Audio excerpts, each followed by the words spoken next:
రాష్ట్ర వ్యవసాయ సహకార మార్కెటింగ్ పశుసంవర్ధక డైరీ అభివృద్ధి మత్స్యశాఖ మంత్రి కింజరాపు అచ్చెన్నాయుడు 79వ స్వాతంత్ర దినోత్సవం సందర్భంగా స్థానిక డిగ్రీ కళాశాల మైదానంలో జాతీయ పతాకాన్ని ఎగురవేసి గౌరవ వందనం స్వీకరించారు.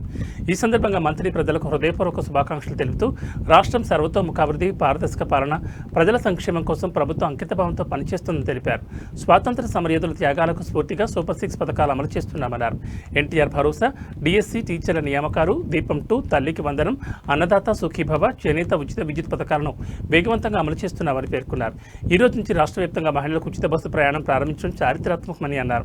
అభివృద్ధి సంక్షేమంలో జిల్లా ప్రథమ స్థానంలో నిలిచేందుకు ప్రతి ఒక్కరూ సహకరించాలని కోరుతూ జిల్లా ప్రజలు, ప్రజాప్రతినిధులు, అధికారులు, మీడియా మరియు స్వచ్ఛంద సంస్థలకు మంత్రి కృతజ్ఞతలు తెలిపారు.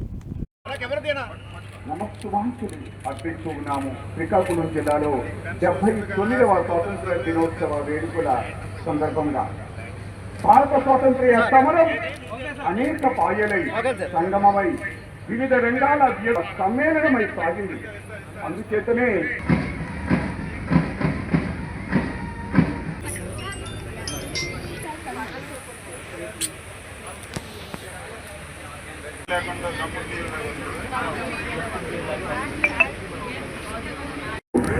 మరి ఈనాటి కార్యక్రమంలో స్వాతంత్ర సమరయోధుల సత్కారం, అదేవిధంగా 75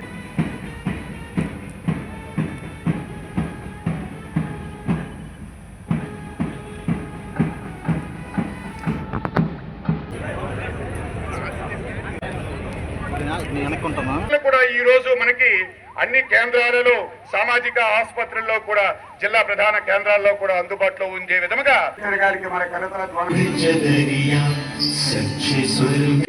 సంక్షేమ ఫలాలు అందించే దిశగా పనిచేస్తున్నాము. సామాజిక భద్రత పింఛన్ను ఎన్నికల హామీ మేరకు 3,000 నుండి 4,000 రూపాయలకు పెంచి జిల్లాలో 3,12,550 మంది పింఛన్దారులకు ప్రతి నెల 132 కోట్ల రూపాయలను అందించడం జరుగుతుంది. వారి ఇంటి వద్దే ఉదయం 7 గంటల నుంచి 11 గంటల లోపే 90% పింఛన్లు పంపిణీ పూర్తి చేసి